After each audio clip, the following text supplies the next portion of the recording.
May napulot akong isang tunay na anak mayaman sa tambakan ng basura. Inutusan ako ng isang system na palakihin siya. Murahin siya araw-araw.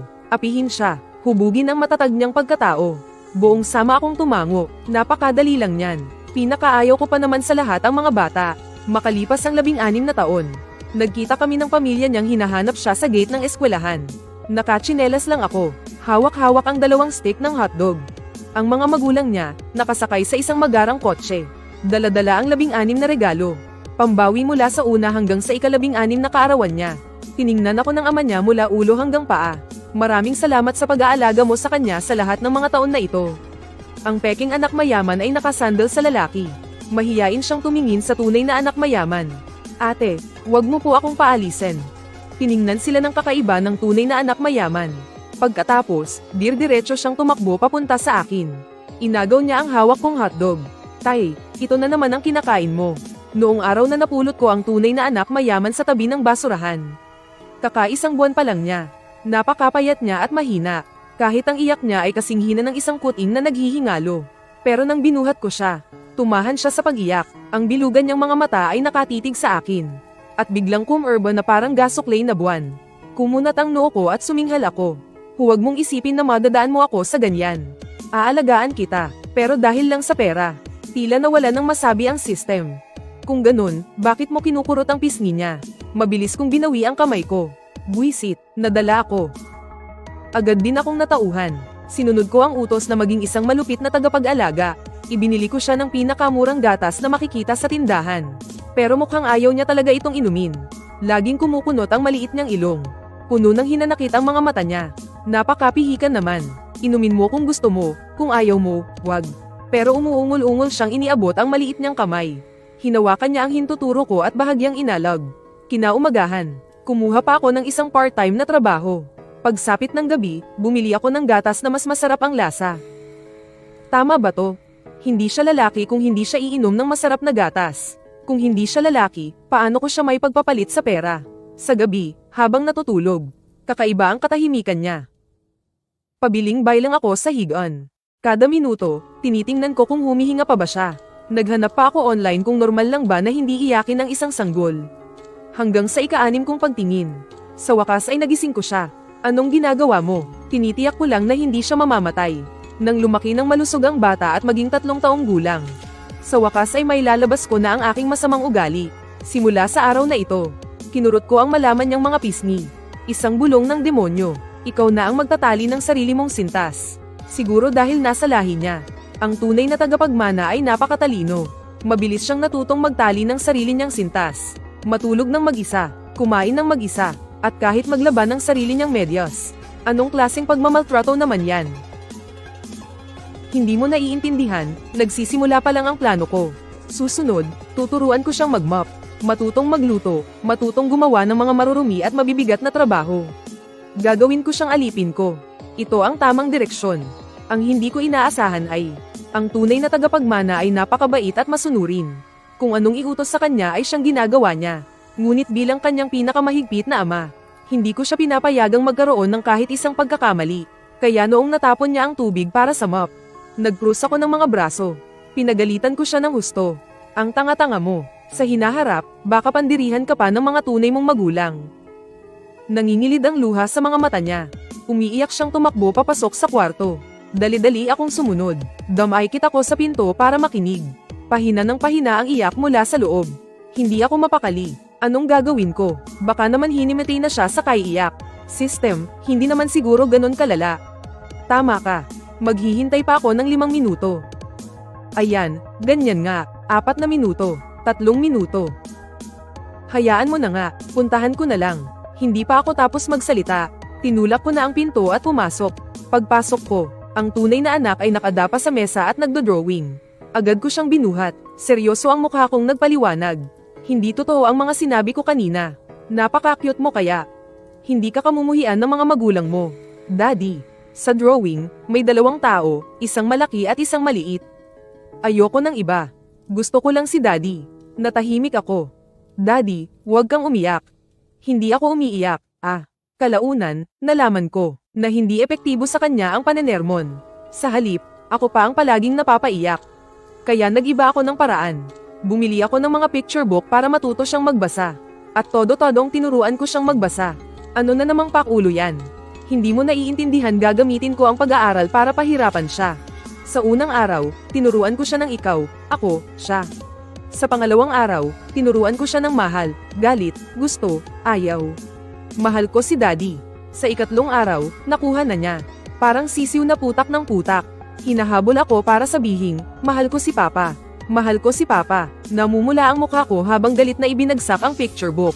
Buwisit, wala man lang epekto. Bago siya pumasok sa elementarya, kailangan ko siyang iparehistro. Doon ko lang napansin na hindi ko pa pala siya nabibigyan ng pangalan. Lagi ko lang siyang tinatawag na, Bulilit. Ito na ang tamang pagkakataon. Kailangan mo siyang bigyan ng pangalan na hinding-hindi niya malilimutan habang buhay. Isang pangalan na magpapahirap sa kanya. Inirerekomenda rito na bigyan siya ng pangalan na kinaiinisan ng marami, yung mga pangalang Badoy. Napaisip ako ng malalim. Pinag-isipan ko yun buong gabi. Kinabukasan, buong kumpiyansa ko siyang inirehistro.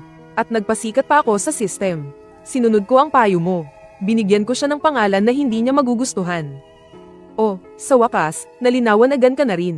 Mula ngayon, ang pangalan mo na ay Luzio. System, ha? Tumawa ako na parang nagtagumpay. Hihihi. Ayaw ng Bulilit sa mga araw na umuulan. Kaya pinangalanan ko siyang Zio. Siguradong magagalit siya ng husto, di ba?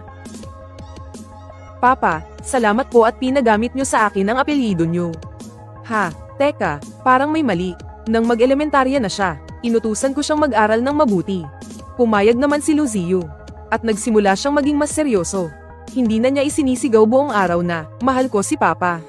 Pagka-uwi ng bahay, diretso sa gawaing bahay at takdang aralin. Bago matulog, inaayos niya ang higan ko. Tingnan mo, naging malayo na talaga ang loob namin sa isa't isa, di ba? Ibig sabihin, maganda ang takbo ng aking evil parenting plan. Pero hindi ko mapigilan na pumasok ng patago sa kwarto niya para tingnan ang kalagayan niya. Kinabukasan, pagkatapos ng klase, bumili siya ng 2 stick ng hotdog at lumapit sa akin. Saan ka kumuha ng pera? Hindi ba't si Papa ang palihim na naglagay nito sa bag ko? Hindi ko sinasadyang may lagay yan dyan. Kung ganoon, hindi mo rin sinasadya nung isang araw, Papa. At hindi rin sinasadya nung nakaraang linggo.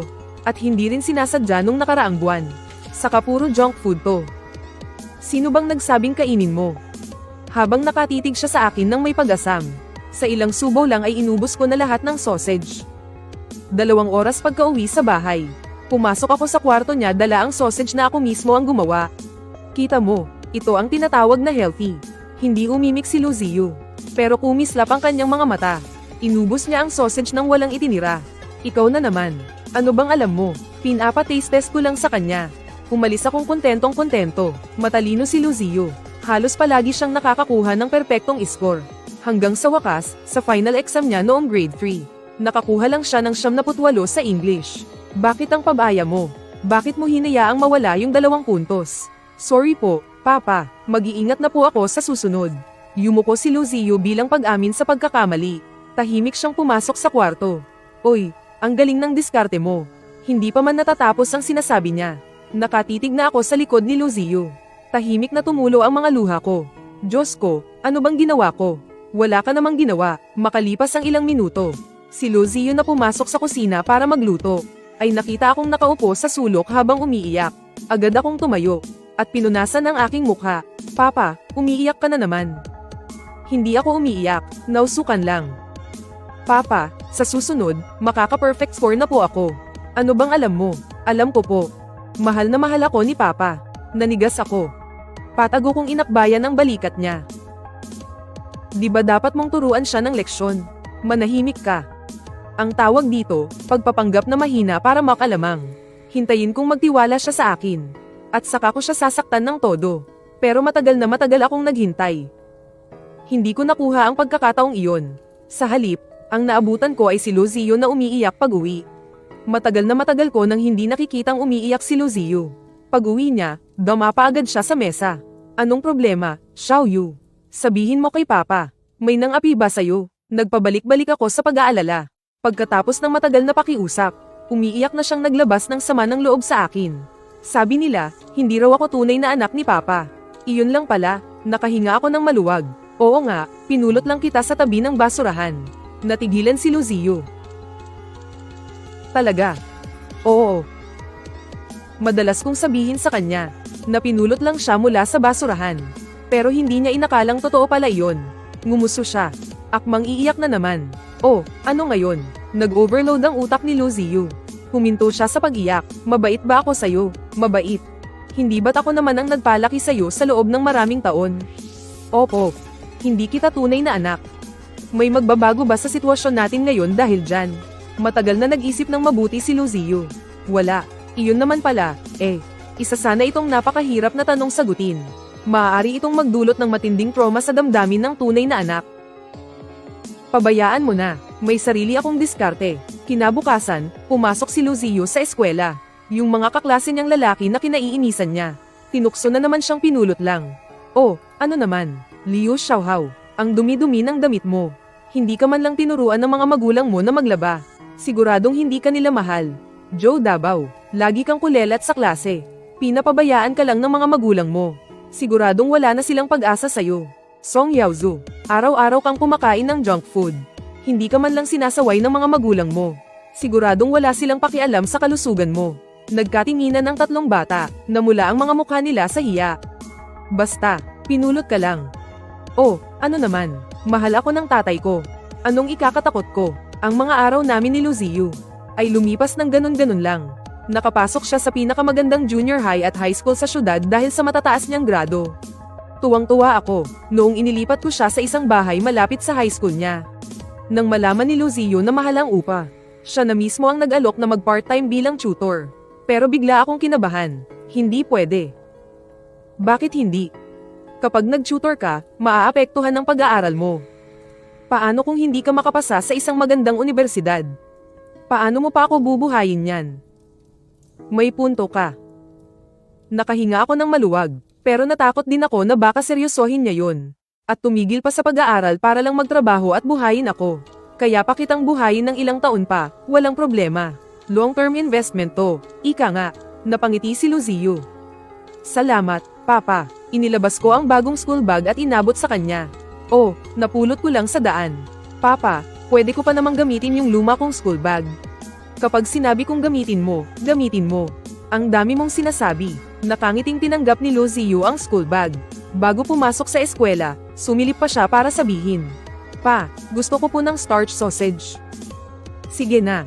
Nang gabing iyon, maaga akong nag-abang sa gate ng school dala ang mga starch sausage. Handa na para sunduin siya pagkatapos ng klase. Isang luxury car na mukhang ubod ng mahal. Ang huminto sa harap ng gate ng school. Sa gitna ng gulat at paghangang mga tingin ng ibang mga magulang. 4 na tao ang bumaba. Yung mag-asawang namumuna ay alagang-alaga ang itsura. Punong-puno ng alahas at mamahaling gamit ang suot nila. Yung dalawa pa ay mukhang magkapatid. Nakahawak ang kapatid na babae sa dulo ng damit ng kuya niya. Kitang-kita ang kaba sa mukha niya. Samantala, yung kuya naman ay tiningnan ng paligid na may pandidiri. Para bang nandidiring makasama ang mga taong tulad namin. Ang matagal ng tahimik na system ay biglang nag-online. Dumating na ang pamilyang Shu para sunduin ang tunay nilang anak. Natigilan ako sa kinatatayuan ko. Sinabi ng system, na kapag pinalaki ko si Lucio hanggang sa maging 16 anyos siya, darating ang mga tunay niyang magulang para kunin siya. Pero hindi ko inasahan na ganito kabigla darating ang araw na to. Akmang lalapit na sana ako. Pero napatingin ako sa suot ko. Nakatsinelas lang ako. Suot ang t-shirt na nagkakahalaga lang ng 30 piso. Medyo magulo ang buhok ko. Hawak-hawak ang 2 starch sausage. Isang malaking pagkakaiba sa pamilya ni Lucio. Napatikom ako ng bibig. Hindi ako gumalaw. Pagkalipas ng 2 minuto, uwian na ng high school. Nakatayo si Lucio sa kabilang kalsada. Nakaponytail siya ng maayos at malinis. Nakatupi ang manggas ng school uniform niya. Kitang-kita ang matipuno niyang braso. Mukhang mayroon siyang masayang balita na gustong ibahagi sa akin. Nagniningning ang kanyang mga mata. Nagpalinggi-linggi siya sa paligid, puno ng pananabik. Alam niyang siguradong sisanduan ko siya pagkatapos ng klase. Pero hindi ko napigil ang magtago sa likod ng mga tao. Bago pa ako mahanap ni Lucio, naunang natagpuan siya ng mga taga-pamilya Shu. Mukhang inimbestigahan na nila si Lucio noon pa. Kaya alam nila kung ano ang itsura niya. Unang lumapit si Ginang Shu. Habang lumuluha, marahan niya itong tinawag. An-an, ikaw ba yan? Pasensya na po, tita, nagkakamali po kayo ng tao. Sumunod naman agad si Ginoong Shu. Habang tinitingnan mula ulo hanggang paa si Lu Ziyu. Kasabay siyang nagpaliwanag. Ako si Shu Jiming ng Shu Group. Ang pangalan mo ay Shu An. Ikaw ang tunay naming anak. Nandito kami ngayon para sunduin ka at iuwi. Napatingin ang lahat ng tao sa paligid. Huminga ng malalim si Lu Ziyu. Nahihiya siyang humakbang ng bahagya sa gilid. Ano to? Isang street prank show. Kailangan ko pang umuwi para ipagluto ang tatay ko. Pwede bang iba na lang ang pagtripan ninyo? Napasinghap si Ginang Shu. Para siyang nakarinig ng isang bagay na nakakatakot. Nagluluto ka pa sa bahay. Anak ko. Anong klaseng paghihirap ba ang dinaranas mo? Si Lu Ziyu na kanina pa nananatiling magalang. Biglang sumama ang timpla ng mukha nang marinig iyon. Bago pa man siya sumabog, lumapit yung babaeng mukhang prinsesa. Habang pinupunasan niya ang kanyang mga luha, humihikbi siyang yumuko kay Lu Ziyu. Papasensya na. Sa loob ng maraming taon, ako ang umagaw sa posisyon mo. Pero nasanay na ako sa pag-aalaga ni na mama at papa sa lahat ng taong to. Ayoko po talaga silang iwan. Pwede bang wag mo akong paalisin? Basta wag mo lang akong paalisin. Magiging alila mo ko. Si Jiyu kaya ang nawawalang anak ng pamilya Shu sa loob ng 16 na taon. Ganon na lang ba talaga kabilis ang una nilang pagkikita? Kahit ano pang sabihin, hindi dapat sa gate ng eskwelahan. Sa isang lugar na maraming taong nakakakita. At talagang hinayaan pa nilang mag-sorry yung pekeng Heredera sa harap ng lahat na mukhang napi. Wala man lang ba silang konsiderasyon kay Lu Jiyu? Napansin ng system na atet na akong makialam. At nagpaalala ito, huwag kang lumapit, hintayin mo na lang siyang umuwi, at may pera ka nang makukuha.